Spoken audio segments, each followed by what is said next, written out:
하나님이여, 주의 인자하심이 어찌 그리 보배로우신지요. 사람들이 주의 날개의 그늘 아래에 피하나이다. 진실로 생명의 원천이 주께 있사오니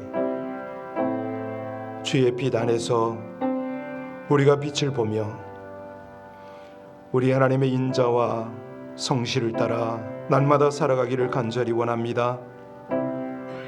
주를 아는 자들에게 주의 인자를 계속 베풀어 주시며 마음이 정직한 자들에게 주의 공의를 베풀어 주옵소서.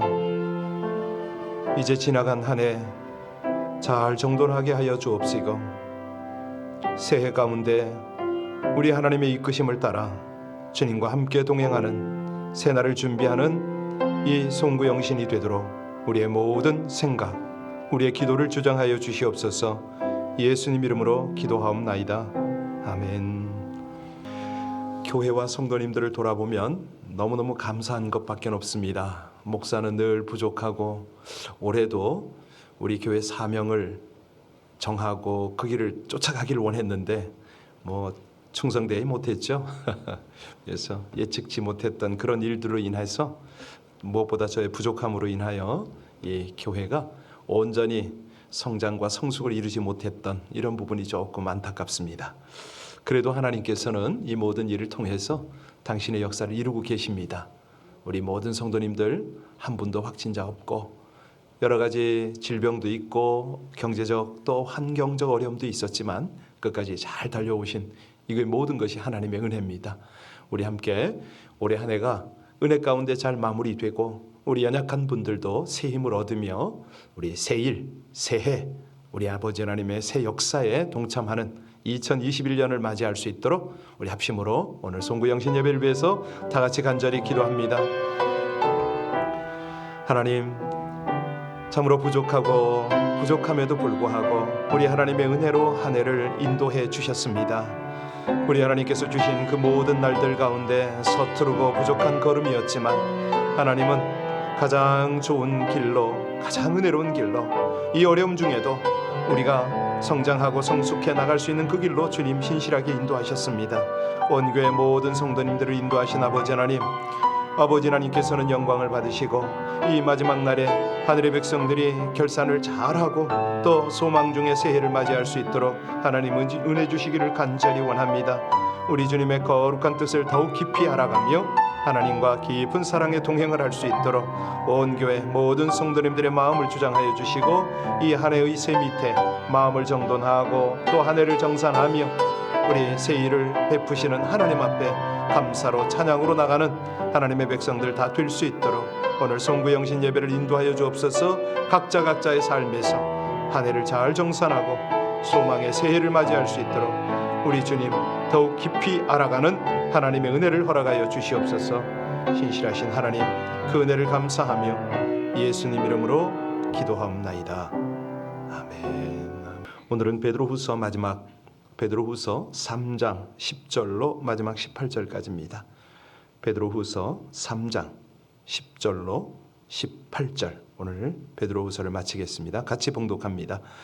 그러나 주의 날이 도둑같이 오리니 그날에는 하늘이 큰 소리로 떠나가고 물질이 뜨거운 불에 풀어지고 땅과 그 중에 있는 모든 일이 드러나리로다.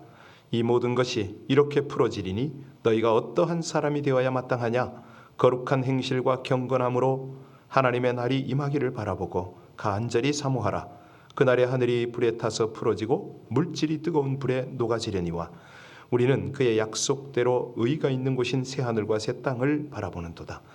그러므로 사랑하는 자들아, 너희가 이것을 바라보나니 주 앞에서 점도 없고 흠도 없이 평강 가운데서 나타나기를 힘쓰라. 또 우리 주의 오래 참으심이 구원이 될 줄로 여기라. 우리가 사랑하는 형제 바울도 그 받은 지혜대로 너희에게 이같이 썼고 또 그 모든 편지에도 이런 일에 관하여 말하였으되 그 중에 알기 어려운 것이 더러 있으니 무식한 자들과 굳세지 못한 자들이 다른 성경과 같이 그것도 억지로 풀다가 스스로 멸망에 이르느니라. 그러므로 사랑하는 자들아, 너희가 이것을 알았은즉 무법한 자들의 미혹에 이끌려 너희가 굳센 데서 떨어질까 삼가라. 오직 우리 주 곧 구주 예수 그리스도의 은혜와 그를 아는 지식에서 자라가라. 영광이 이제와 영원한 날까지 그에게 있을지어다. 아멘. 이제 베드로 전후서를 마무리합니다. 쭉 전서 후서를 보면서 어떤 느낌을 받으셨습니까? 사실 베드로가 어떤 사람이죠? 네, 어부 출신입니다. 그런데 어떻게 이렇게 심오한 말씀을 기록했을까? 놀랍죠? 그래서 우리가 성경을 볼 때마다 딱 알 수 있는 것은 뭐냐면 하나님의 감동으로 기록되었다. 이건 어쩔 수가 없습니다. 오늘 말씀이 이제 베드로 전후서의 결론 부분에 해당하지 않습니까? 그런데 여기서 가장 중요한 게 뭐냐면 가장 중요한 교훈, 우리 17절 18절이 되겠는데요. 먼저 17절 다시 한번 봉독합니다. 결론 부분이죠. 17절입니다. 같이 봉독하시겠습니다. 그러므로 사랑하는 자들아, 너희가 이것을 미리 알았은즉 무법한 자들의 미혹에 이끌려 너희가 굳센 데서 떨어질까 삼가라. 어떤 걸 조심하라고요? 지금 베드로후서에 와서 계속 강조하는 거 있죠? 사단의 미혹에 넘어가지 않도록 하라. 이단의 공격에 넘어지지 말아라. 이런 거 아니겠습니까? 그리고 마지막 18절. 이거는 베드로 사도의 유언입니다. 유언인데 마지막 당부죠. 18절 같이 봉독합니다. 오직 우리 주 곧 구주 예수 그리스도의 은혜와 그를 아는 지식에서 자라가라. 영광이 이제와 영원한 날까지 그에게 있을지어다. 뭐죠? 신앙생활의 성장과 성숙을 계속 이뤄라. 이런 말이죠. 그리스도의 은혜와 그를 아는 지식에서 자라가라. 이사야서에도 같은 내용이 나오는데 사실은 우리가 이렇게 보면요, 한 해를 돌아보면 그래도 저분이 믿음이 참 좋았는데 이 어려움, 이 코비드-19 때문에 이 어려움을 거치면서 저분의 믿음을 알 수가 없다. 이런 경우도 좀 있겠고요. 남 볼 것도 없이 나를 보면은 내 신앙의 문제는 좀 어떤가? 내가 지금 영적으로 깊은 그런 과정 중에 있는가? 사실요, 지금 이 상황 때문에 그 온라인으로 집에서 예배 드리는 분 중에 더러는 많지는 않지만 아주 소수 중에는 말씀을 깊이 묵상하는 분이 계세요. 이렇게 한 번씩 점검해 보면 말씀 속에 깊이 젖어 사시고 그 하나님과 친밀한 교제 속에서 은혜를 누리고 나누는 분이 계세요. 그래서 이것이 참으로 귀한 과정이다, 좋은 훈련이다, 이렇게 여겨지는 분이 계신가 하면 많은 분들은, 더 많은 분들이죠, 그 소수보다 많은 분들은 이 신앙관리가 잘 안 됩니다. 나름대로 하나님을 믿는다고는 하지만 신앙생활에 생동감이 없어요.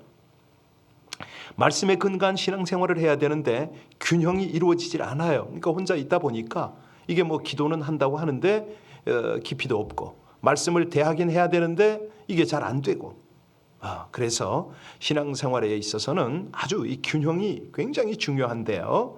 자, 오늘 베드로가 이 안정된 생활을, 신앙의 성장 그리고 성숙을 지금 강조한다고 그랬잖아요. 예수님께서 누가복음 18장 1절에 그런 말씀을 하세요. 항상 기도하고 낙심치 말아라. 이 낙심이란 말이요, 영어 성경에 보면 졸도 이런 비슷한 표현이 있어요. 우리가 신앙생활을 할 때에 시험이나 유혹에 넘어지거나 쓰러지지 말아라, 이런 뜻이거든요.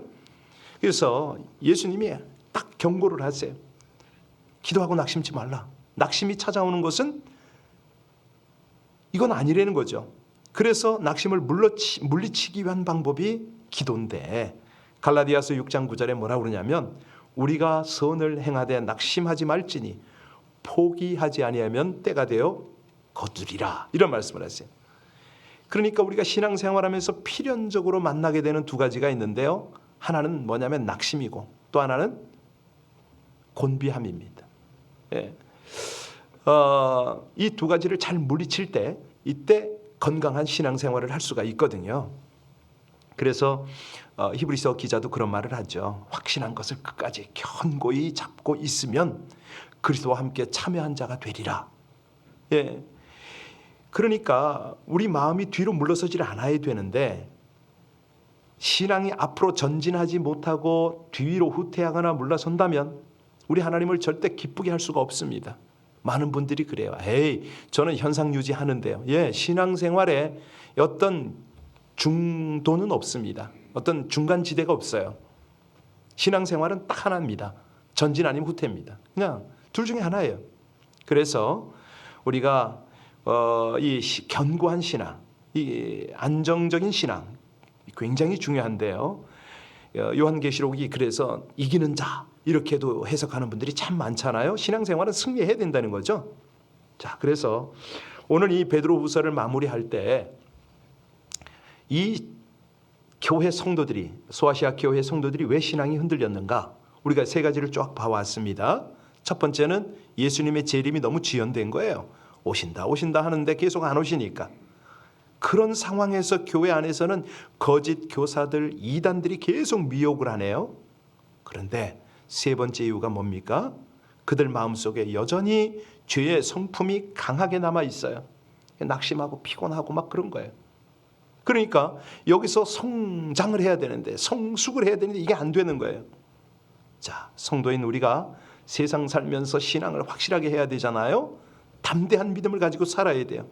자, 그런데 오늘 본문에서 베드로가 언급하지 않는 내용이 하나 있는데 그게 뭐냐면 인간적 용기에 호소를 하지 않습니다.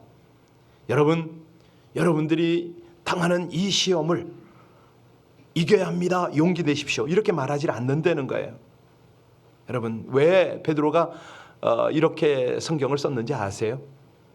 사실요, 우리가 잘 아는 베드로는요, 누구보다 용기와 배짱이 있던 그런 베드로입니다. 왠지 아세요? 로마 군병들이 예수님 잡으러 왔을 때 베드로가 어찌합니까?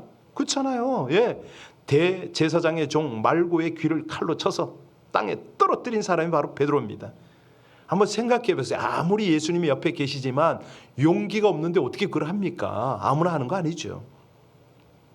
또 예수님을 향해서요, 제자들이 함께 있을 때 모든 제자가 다 배반해도 나는 절대 그런 일이 없을 거라고 아주 큰 소리 땅땅 치던 베드로. 여러분, 사람들이 지켜보는 앞에서 그렇게 큰 소리 치려면요, 나름대로 배짱이 있어야 됩니다. 용기와 배짱이 없으면 그거 할 수 없는 행동이죠. 그런데 이렇게 베드로가 인간적인 용기와 배짱이 있었는데, 하지만 결국은 그가 어떻게 됩니까? 그 용기와 배짱은 다 사라졌어요. 계집종 말 앞에 겁을 먹고 3번씩이나 예수님을 모른다고 부인하는 부끄러운 사람이 된 거예요. 이게 무슨 얘기냐면 인간적 용기와 배짱을 가진 사람의 모습이다 이거죠. 그래서요, 이 소위 말하는 건달 갱들이요, 어깨 힘 빡 주고서 다가오잖아요. 여러분, 겁먹지 마세요. 그런 아주 그냥 베드로의 모습이에요, 그게. 그러니까 베드로가 얼마나 용기 있게 큰 소리 땅땅 치고 나갔는데 결정적 상황에서는 그냥 세상 표현으로는 막 수그러들잖아요. 이게 우리 인간의 모습입니다. 우리가 얼마나 어리석고 무모한가, 이걸 깨우쳐 주는 거죠. 그래서 우리의 신앙이 더 견고해지기 위해서 그런 경험이 있는 베드로가 우리에게 어떤 당부를 하고 있는가? 15절 보시기 바랍니다. 15절 같이 봉독합니다. 또 우리 주의 오래 참으심이 구원이 된 줄로 여기라. 우리가 사랑하는 형제 바울도 그 받은 지혜대로 너희에게 이같이 썼고. 이 성경의 편지는 영적 권위를 가진 하나님의 말씀이잖아요. 자, 여기 바울이 나옵니다. 바울은 정말 지혜자죠. 얼마나 똑똑합니까? 그런데 이 모든 것들도 하나님의 말씀이다 이거죠. 지혜가자가 썼던 누가 썼던 성령의 감동으로 다 기록했는데, 이 말씀이 기록된 목적이 뭐냐? 하나님을 알도록 하는 거고요. 둘째는 우리가 이 말씀 안에서 자라가도록, 성장하고 성숙하도록 하는 길잡이다. 여러분, 우리 주변에요, 말씀을 가까이 하는 사람들의 삶을 자세히 한번 관찰해 보세요. 그분들은요, 흔들리지 않습니다. 어지간한 일에 감정을 앞세우질 않아요. 아주 굳건한 반석 위에 계신 거죠. 그런데 아무리 신앙생활을 오래 했어도요, 말씀을 멀리하는 사람들의 삶은 가만히 한번 보세요. 그냥 흔들려요. 그냥 너무 쉽게 감정을 노출하고요, 유혹 앞에서 이리저리 막 끌려다니는 모습을 볼 수가 있어요.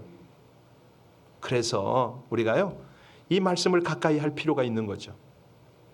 이 말씀을 통해서 묵상하고 읽고 듣고 실천하고, 그래서 우리 하나님의 복을 누리는데, 이 사이에 우리의 신앙이 점점 성장하는 거죠. 정말 콩나무 시루에 콩나물처럼 계속 성장하는 거죠. 사실요, 이제 오늘 밤에는 우리 송구영신 예배 성경 말씀 받기를 이제 하는데, 우리가 성경만 잘 읽어도 삶의 문제가 거의 해결이 되거든요. 정말 그런지 안 그런지 우리가 실험해 볼 필요가 있어요. 하나님의 말씀으로 모든 것을 답을 얻으려고 노력을 해보세요. 분명히 좋은 결과가 있거든요. 왜냐하면 성경 자체가 그렇잖아요. 우리 인생 매뉴얼 아닙니까? 하나님께서 우리를 이렇게 창조하셨다, 이렇게 살게 하신다, 바로 이게 삶이다, 이럴 때는 이렇게 해라, 인생 매뉴얼이거든요. 그래서 우리 성경이 우리 인생의 모든 답을 제시해요. 자, 그러면 우리가 어떻게 읽어야 되느냐? 16절 보시기 바랍니다. 16절 같이 봉독합니다.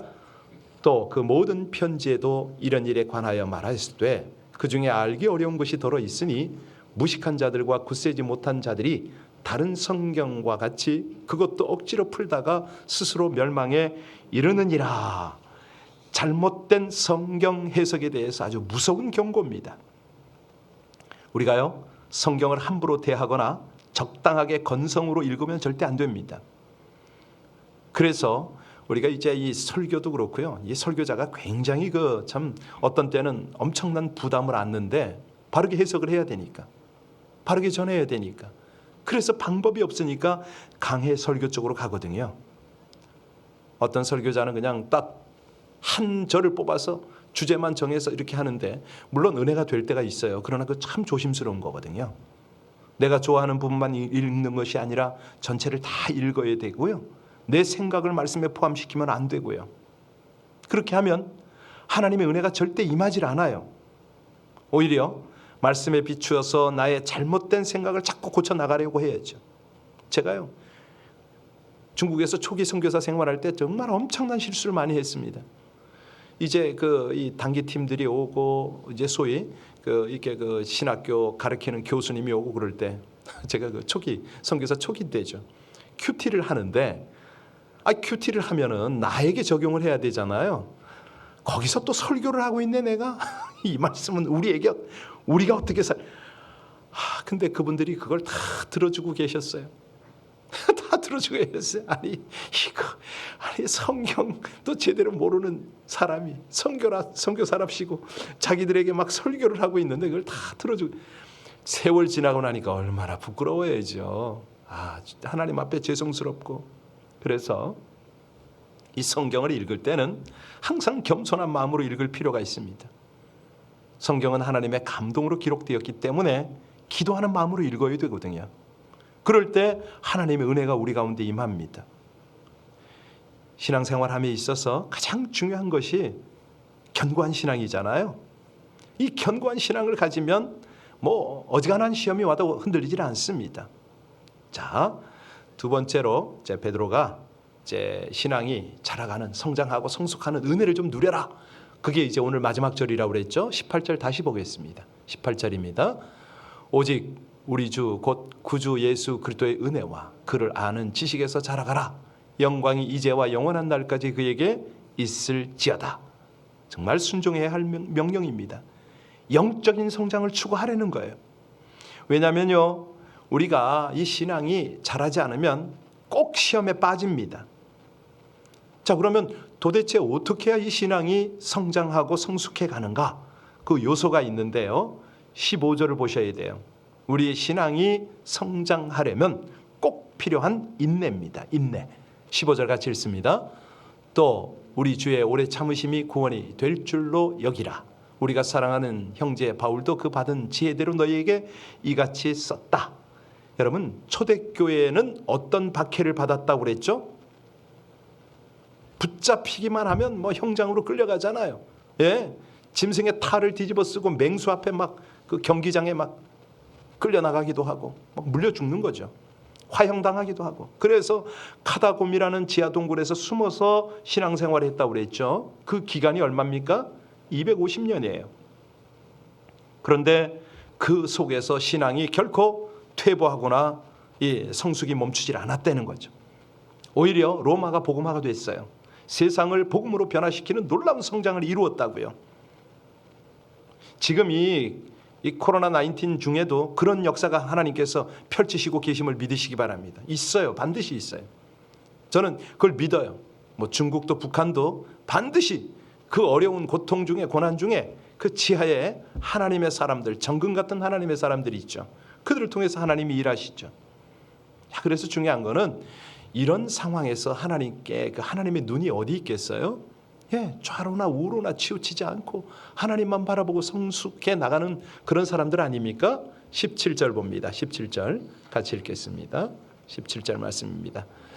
그러므로 사랑하는 자들아, 너희가 이것을 미리 알았은즉 무법한 자들의 미혹에 이끌려 너희가 굳센 데서 떨어질까 삼가라. 좌우로 치우치지 말라는 거죠. 자리를 잘 지키려는 거죠. 이게 성장입니다. 이게 성숙입니다.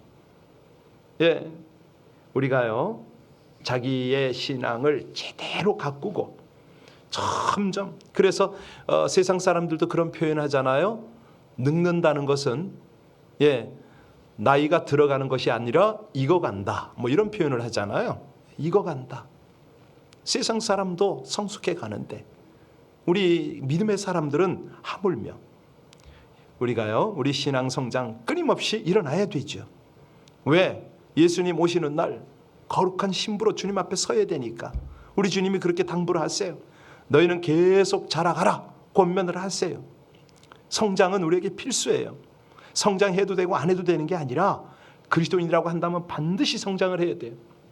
이제 새해 되면 요한 1서를 우리가 보게 될 텐데, 거기에 보면요, 아이와 청년과 노인이 나와요. 그런데 하나님께서 뭐라고 그러는지 아세요? 나이가 젊어도 어른이라고 표현을 하십니다. 나이가 많아도 청년이라고 그러고 어린아이라고 그래요. 왜요? 영적으로 성장이 안 됐으니까, 성숙하지 않으니까. 그렇습니다. 우리가 이 성장과 성숙을 사모하고 그렇게 함께 나가야 될 텐데요. 하나님, 세월 흘러 또 새해를 맞게 되는데 저희들의 이 영적 상태가 아직도 어린아이의 수준에 머물지 않게 해달라고. 그러면 어떻게 해야 성장과 성숙을 이룹니까? 오늘 말씀을 회복하면 됩니다. 천국에 대한 소망을 가져야 되고요, 이단과 모든 미혹들을 잘 분별해서 대처를 해야 되고요. 그런데 이런 것들은 무엇보다도 성령 충만할 때 가능한 것입니다. 우리 안에 영적인 갈급함을 가지고 우리가 계속 성장과 성숙을 향해서 나갈 필요가 있는 거죠. 예수님의 은혜와 예수님을 알아가는 일에 힘쓰므로 하나님을 기쁘시게 하고 우리의 영성이 어느새 정말 많은 사람에게 인정받고 하나님을 기쁘시게 하고 영향을 끼치는 그런 단계가 되시기를 주의 이름으로 축원합니다. 기도하시겠습니다. 소망 중에 새해를 맞도록 복을 주시는 하나님, 새 생명과 새 날들을 허락하심에 감사와 찬양을 드립니다. 한 해의 마지막 날에 하나님이 주시는 새해, 소망과 은혜의 새날을 정결함으로 맞기를 간절히 사모하며 준비합니다. 은혜와 사랑으로 구원받은 백성답게 지난 날들을 점검하고 바른 회개로 결단으로 한 해의 마지막 날을 의미 있게 보내게 하여 주시옵소서. 새해뿐만 아니라 한 해 내내 일생을 영원한 새하늘과 새 땅을 사모하며 은혜와 지식 안에서 더욱 아름답고 정결하게 성장하고 성숙하게 하여 주시옵소서. 새 생명의 날, 새해를 열어주시는 은혜의 주님을 더 깊이 알아가며 사랑으로 동행하며 친밀함으로 동역하는 성장과 성숙의 길로 인도하여 주시기를 간절히 원하며 예수님 이름으로 기도하옵나이다. 아멘. 방금 기도한 것은 오늘 아침 카톡이에요. 여러분 많이 나누시고요. 내일 새해는 새해 기도문을 다시 보내겠습니다. 여러분들이 많이 이렇게 공유를 하셔서 함께 같이 영적으로 성장과 성숙을 이뤄가면 참 좋겠습니다. 우리 온라인에 계신 여러분들한테 강구합니다. 오늘 굉장히 중요한 날입니다. 송구 영신 예배. 우리 LA 비전 교회에 아주 그 특색이 있고 또 내세울 만한 그런 예배입니다. 우리 하나님께서 모든 예배를 받으시지만 또 송구영신 예배는 나름대로 또 다른 은혜가 있습니다. 광고하는 것은 여러분들이요, 복장 다 갖추시고요, 반드시 오늘은 그 식탁이나 책상 앞에 앉으셔야 됩니다. 책상 앞에 앉으셔서 중요한 것이 성경책 준비하시고요, 필기 이 노트하고요, 그리고 연필을 꼭 준비하셔야 됩니다. 다시 광고합니다. 오늘은 여러분들이 이 책상을 예배 대형으로 잘 놓으시고요, 식탁을 그렇게 놓으셔도 됩니다. 그리고 그 자리에 성경책과 노트, 필기도구 딱 두셔야 됩니다. 그렇게 하시고 하실 수만 있으면 거기에 촛불을 하나 준비하시면 좋겠습니다.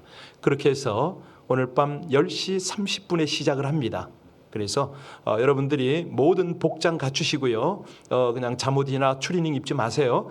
그래서 복장 제대로 갖추시고 하나님 앞에 예배하는 예배 복장으로 10시 반에 정확하게 자리에 앉으시길 바랍니다. 그리고 송구영신 말 그대로 0시가 넘어야 끝나니까 오늘 예배는 이렇게 진행되는구나. 절대로 여러분 이거 지루하거나 그런 거 없습니다. 제가 아주 그냥 여러분들에게 확실히 말씀드리는데 굉장히 다이나믹한 그런 예배가 될 거예요. 그래서 여러분들 가족들 다 함께 가정에서 예배 대형으로 놓으시고 할 수만 있으면 자녀들한테 스마트폰을 TV에 연결해서 큰 화면으로 보시면서 오늘 송구영신 예배 다 참석하시기를 다시 한번 신신당부를 드립니다.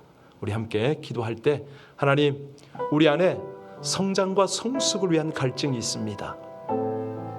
새해를 준비하며 그 무엇보다도 우리 주님 닮아가고 주님 사랑하고 주님 거룩한 삶을 하나님과 함께 동행할 수 있도록 진정한 신자가 되기 원하는 그 마음 가지고 오늘 이 송구영신 예배를 준비합니다.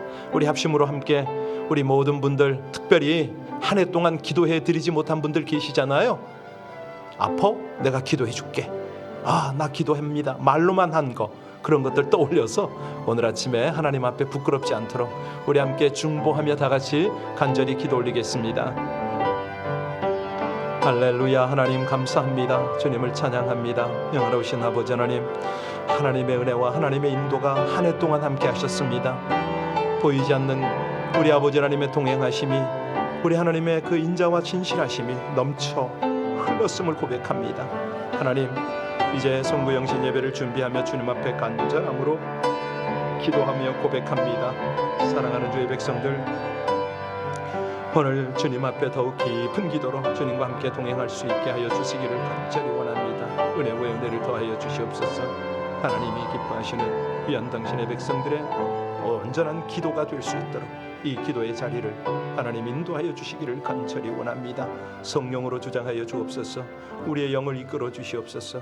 우리의 기도 제목을 온전히 주장하여 주시옵소서.